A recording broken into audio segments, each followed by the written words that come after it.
નમસ્કાર વિદ્યાર્થી મિત્રો, ધોરણ 7 વિષય સામાજિક વિજ્ઞાન એમાં પાઠ 7 પ્રાદેશિક સંસ્કૃતિનું ઘડતર એના વિશે આપણે આજે આગળ અભ્યાસ કરીશું. એમાં આપણે ભારતના મુખ્ય શાસ્ત્રીય નૃત્યો વિશે અભ્યાસ કરતા હતા. એમાં અમુક નૃત્ય વિશે ભણ્યા. કેવા નૃત્ય વિશે ભણ્યા આપણે? તો કથક, કથકલી, મણિપુરી, આ ભારતના મુખ્ય શાસ્ત્રીય નૃત્ય વિશે ભણ્યા. આગળ એવા જ બીજા મુખ્ય ગણાતા શાસ્ત્રીય નૃત્ય વિશે જોઈશું. એમાં આપણે સૌથી પહેલા ભરતનાટ્યમ વિશે જોઈશું. ભરતનાટ્યમ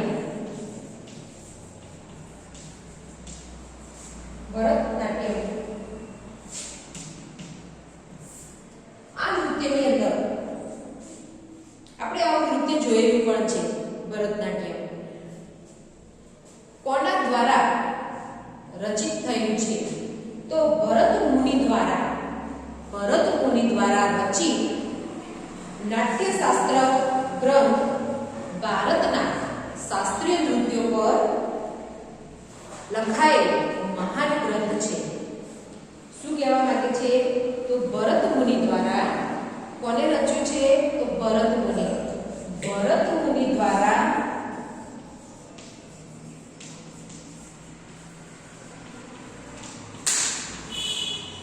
રચિત છે. ભરત મુનિ દ્વારા રચિત નાટ્યશાસ્ત્ર ગ્રંથ ભારતના શાસ્ત્રીય નૃત્ય પર લખાયેલ મહાન ગ્રંથ છે. કેવો ગ્રંથ છે? મહાન ગ્રંથ છે. આ સિવાય અભિનય દર્પણ નામના ગ્રંથના રચયિતા. કયો ગ્રંથ? તો અભિનય દર્પણ નામના ગ્રંથના રચયિતા કોણ હતા? તો નંદિકેશ્વરે પણ ભારતના અગત્યના શાસ્ત્રીય નૃત્ય તરીકે ભારતનાટ્યમની વિશદ ચર્ચા કરેલી છે. કોના દ્વારા આ ગ્રંથ રચાયેલો છે? તો ભરત મુનિ દ્વારા રચિત નાટ્યશાસ્ત્ર ગ્રંથ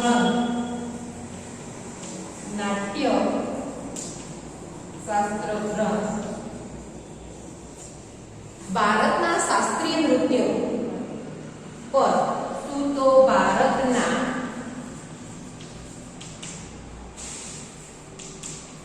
શાસ્ત્રીય નૃત્યો પર અગત્યનો ગ્રંથ ગણાય છે. નૃત્યો પર લખાયેલ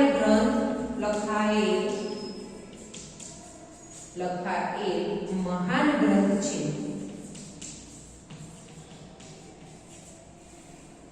કોના દ્વારા રચિત? તો ભરત મુનિ દ્વારા રચિત નાટ્યશાસ્ત્ર ગ્રંથ ભારતના શાસ્ત્રીય નૃત્યો પર લખાયેલ મહાન ગ્રંથ ગણાય છે. એ સિવાય કયો ગ્રંથ? તો અભિનય દર્પણ. બીજો કયો ગ્રંથ? તો અભિનય દર્પણ ગ્રંથ. અભિનય દર્પણ ગ્રંથ એના રચયિતા કોણ હતા? તો નંદિકેશ્વરે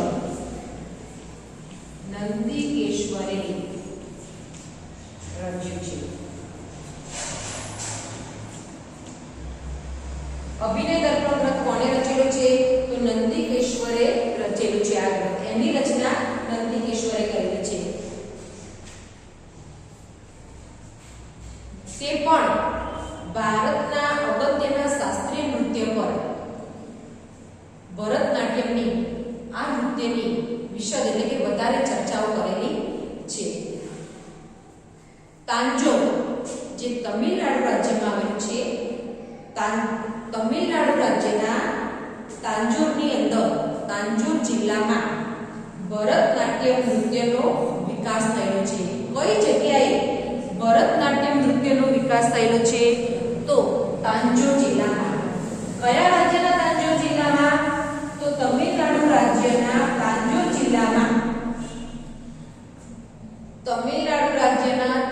જિલ્લામાં. ભરતનાટ્યમ નૃત્યનો વિકાસ થયેલો છે.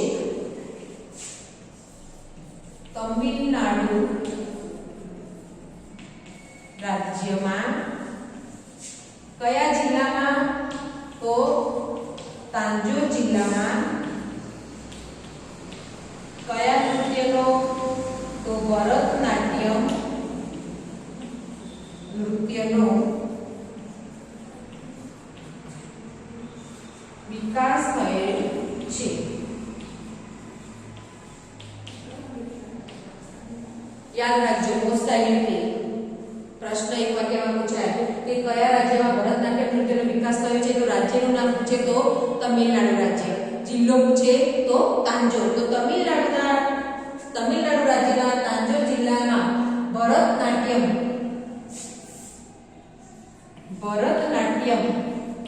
નૃત્યનો વિકાસ થયેલો છે. હવે આપણે આગળ નવું નૃત્ય કુચીપુડી નૃત્ય વિશે જોઈએ.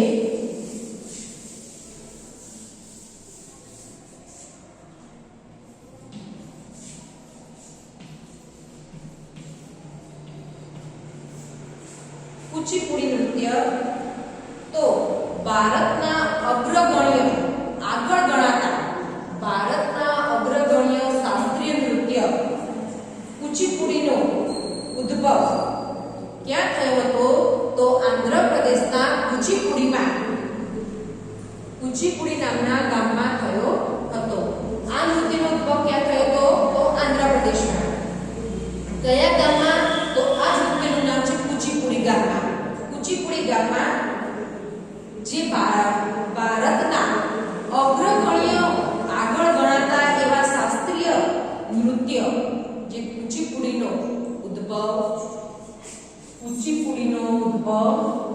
ક્યાં થયો હતો? તો આંધ્રપ્રદેશના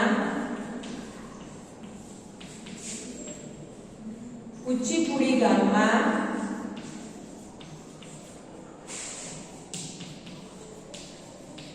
થયો હતો. ખાલી જગ્યામાં પૂછાઈ શકે આવો કે કુચીપુડી નૃત્યનો ઉદ્ભવ ક્યાં થયો હતો? તો કુચીપુડી નૃત્યનો ઉદ્ભવ આંધ્રપ્રદેશના કુચીપુડી ગામમાં થયો હતો. આ નૃત્ય કેવું ગણાતું હતું ભારતમાં? તો ભારતના અગ્રગણ્ય શાસ્ત્રીય નૃત્યમાં કુચીપુડી એ આગળ વધ્યું છે.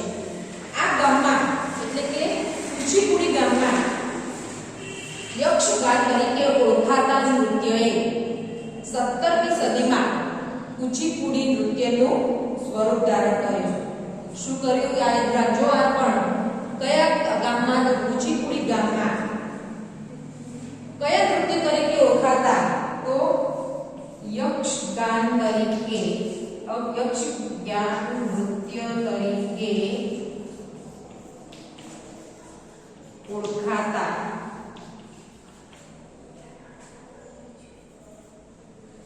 યક્ષગાન તરીકે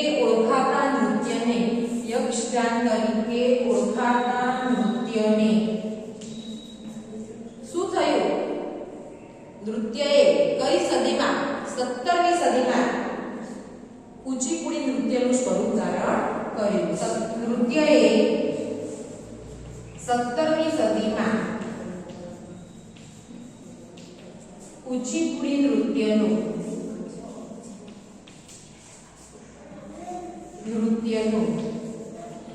સ્વરૂપ ધારણ કર્યું.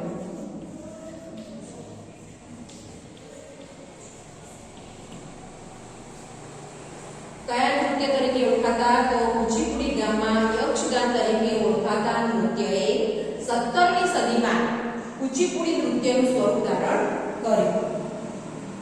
પછી તેના સ્થાપક કોણ? તો વૈષ્ણવ કવિ સિદ્ધેન્દ્ર. તેના સ્થાપક કવિ સિદ્ધેન્દ્ર યોગી હતા. આ નૃત્ય સાથે નાટકની પરંપરા ખૂબ સંકળાયેલી છે. જે યક્ષગાન તરીકે ઓળખાતા નૃત્યની સ્થાપના કોણે કરી હતી? તો વૈષ્ણવ કવિ સિદ્ધેન્દ્ર યોગી હતા. તેમણે યક્ષગાન નૃત્યની કુચીપુડી ગામમાં કુચીપુડી નૃત્યની શરૂઆત કરી તેનું સ્વરૂપ ધારણ કર્યું હતું.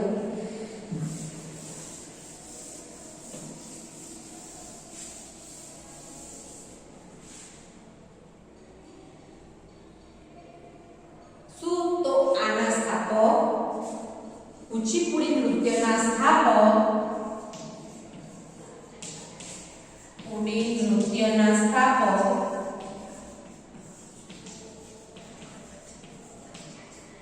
કયા કવિ?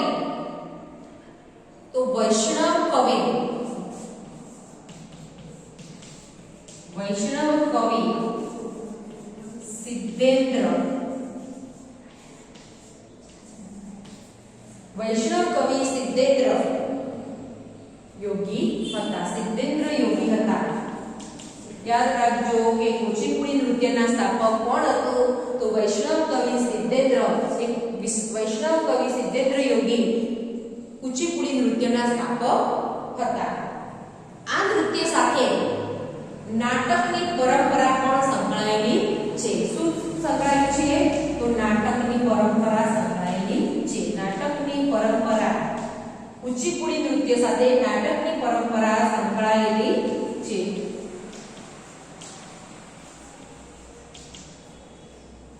આપણે ભારતના જે શાસ્ત્રીય નૃત્ય એમાં કુચીપુડી વિશે જોયા કે કુચીપુડી નૃત્યનો ઉદ્ભવ ક્યાં થયો હતો? તો આંધ્રપ્રદેશના કુચીપુડી ગામમાં થયો હતો. એ ગામમાં યક્ષગાન તરીકે ઓળખાતા નૃત્યએ કઈ સદીમાં? તો 17મી સદીમાં કુચીપુડી નૃત્યનું સ્વરૂપ ધારણ કર્યું હતું. એના સ્થાપક કોણ હતા? તો વૈષ્ણવ કવિ સિદ્ધેન્દ્ર યોગી હતા તેના સ્થાપક. કુચીપુડી નૃત્યમાં નાટકની પરંપરા સાથે તે સંકળાયેલું છે. હવે આપણે આગળનું નૃત્ય બિહુ નૃત્ય વિશે જોઈશું.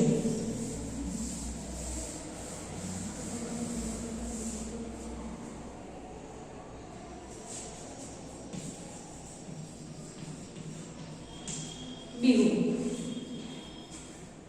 બિહુ એ કયા રાજ્યનું પ્રસિદ્ધ નૃત્ય છે? તો બિહુ એ અસમનું પ્રસિદ્ધ નૃત્ય છે.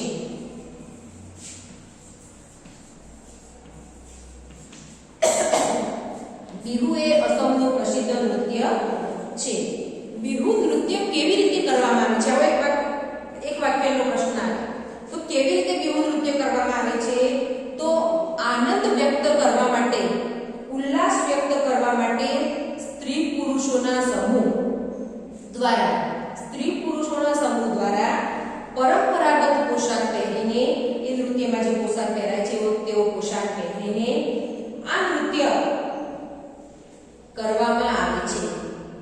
એ નૃત્યની અંદર હાથ પગનું હલનચલન તથા ગતિ અને સમૂહ નિર્માણ એ મહત્વનો ભાગ ભજવે છે. એની અંદર કયા વાદ્યો હોય છે? તો ઢોલ, પેપા. પેપા એટલે શું કહેવાય? બેસ. આપણે જોયેલી છે બેસ. તો બેસના શિંગડામાંથી બનાવવામાં આવેલું વાદ્ય એને પેપા કહેવામાં આવે છે. અને વાંસળી જેવા વાદ્યોનો ઉપયોગ આ નૃત્યમાં કરવામાં આવે છે. તો બિહુ કયા રાજ્યનું પ્રસિદ્ધ નૃત્ય છે? અસમ રાજ્યનું પ્રસિદ્ધ નૃત્ય છે. આનંદ વ્યક્ત કરવા માટે અથવા ઉલ્લાસ વ્યક્ત કરવા માટે કેવી રીતે નૃત્ય થાય છે? તો સ્ત્રી પુરુષ સમૂહમાં નૃત્ય કરે છે અને પરંપરાગત પોશાક પહેરીને, એમાં જે પોશાક પહેરાતો હોય તેવું પરંપરાગત ચાલી આવતું હોય તે પરંપરાગત પોશાક પહેરીને કેવી રીતે કરે છે? તો હાથ પગ, આ નૃત્ય હાથ પગનું હલનચલન, હાથ પગનું હલનચલન, પછી શું કરવામાં આવે છે? ગતિ અને સમૂહ નિર્માણ મહત્વનું છે. ગતિ અને સમૂહ નિર્માણ મહત્વનું છે. કેવી રીતે નૃત્ય થાય છે? તો સ્ત્રી પુરુષ સમૂહમાં પરંપરાગત પોશાક પહેરીને હાથ પગનું હલનચલન તથા ગતિ અને સમૂહ નિર્માણ મહત્વનું છે. આ રીતે બિહુ નૃત્ય કરવામાં આવે છે. કેવા વાજિંત્રો વગાડવામાં આવે છે? કેવા વાજિંત્રોનો ઉપયોગ થાય છે? ઢોલ, પેપા અને વાંસળી જેવા વાદ્યોનો ઉપયોગ કરવામાં આવે છે. કેવા વાદ્યો? તો ઢોલ,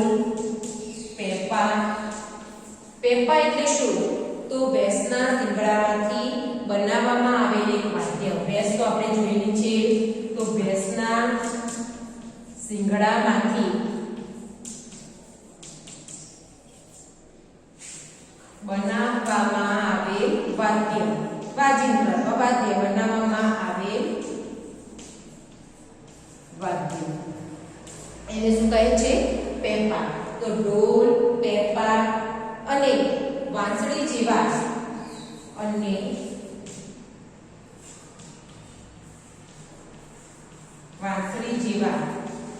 વાદ્યોનો ઉપયોગ થાય છે. વાંસળી જેવા વાદ્યોનો ઉપયોગ કરવામાં આવે છે.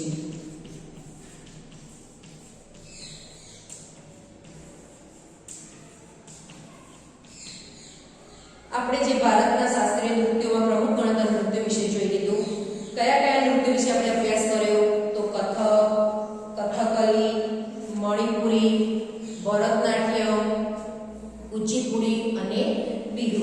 બિહુ નૃત્ય એ કયા રાજ્યનું પ્રસિદ્ધ નૃત્ય છે? તો અસમનું પ્રસિદ્ધ નૃત્ય છે.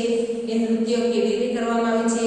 તો ઉલ્લાસ સાથે અથવા આનંદ સાથે, ઉલ્લાસ વ્યક્ત કરવા માટે, આનંદ વ્યક્ત કરવા માટે સ્ત્રી પુરુષોના સમૂહ દ્વારા પરંપરાગત પોશાક પહેરીને તથા પરંપરાગત પોશાક પહેરીને નૃત્ય કરવામાં આવે છે. કેવી રીતે નૃત્ય થાય છે? તો હાથ પગનું હલનચલન તથા ગતિ અને સમૂહ નિર્માણ દ્વારા, ગતિ અને સમૂહ નિર્માણ એ મહત્વનો ભાગ બન્યો છે નૃત્યની અંદર. કેવા વાદ્યોનો ઉપયોગ થાય છે? તો ઢોલ, પેપા અને વાંસળી જેવા વાદ્યોનો ઉપયોગ થાય છે. હવે ઘણી વખત ચોપડીની અંદર આટલું જાણવું આપેલું છે, તો એની અંદરથી પણ પ્રશ્નો પૂછાતા હોય છે. તો એવું આટલું જાણવું આપણે જોઈએ કે મધ્ય યુગમાં શાસ્ત્રીય નૃત્યમાં કયા નૃત્યોનો સમાવેશ થાય છે? મધ્ય યુગમાં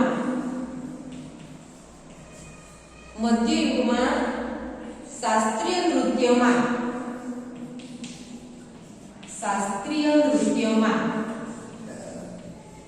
કયા નૃત્યનો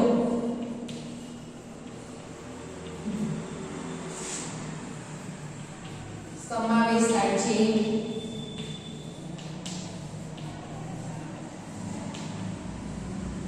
તો કયા નૃત્યનો સમાવેશ થાય છે?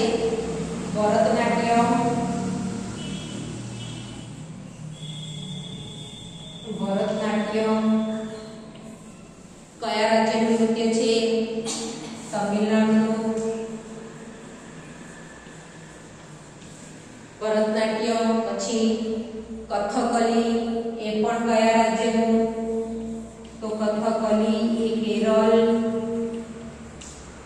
પછી આવે છે કુચીપુડી, એ કયા રાજ્યનું? તો આંધ્રપ્રદેશ. કુચીપુડી એ આંધ્રપ્રદેશ. પછી ઓડિસી તો ઓડિશાનું. ઓડિસી એ ઓડિશા. પછી આવે છે મણિપુરી, તો મણિપુરી નૃત્ય કોનું? તો મણિપુરનું. અને કથક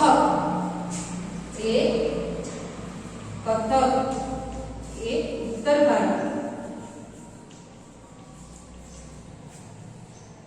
તો આ નૃત્યનો સમાવેશ થાય છે. મધ્ય યુગમાં શાસ્ત્રીય નૃત્યમાં કયા નૃત્યનો સમાવેશ થાય છે? તો ભરતનાટ્યમ, કથકલી, કુચીપુડી, ઓડિસી, મણિપુરી અને કથક નૃત્યનો સમાવેશ થાય છે.